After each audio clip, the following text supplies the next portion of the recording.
નમસ્કાર દર્શક મિત્રો, MS24 ન્યૂઝ ગુજરાતીમાં આપનું હાર્દિક સ્વાગત છે।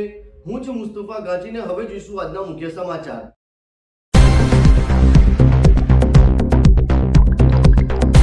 કરજણ MGVCLનો જુનિયર એન્જિનિયર લાંચ લેતા ઝડપાયો। પાલેજ નેશનલ હાઈવે નંબર 48 ઉપર આવેલી એક હોટલ સામે જાહેર માર્ગ પર કરજણ MGVCLના જુનિયર એન્જિનિયરે 10,000ની લાંચ લેતા રંગે હાથે ઝડપાઈ જતા લાંચ લેતા તત્વોમાં ફફડાટ વ્યાપી જવા પામી છે।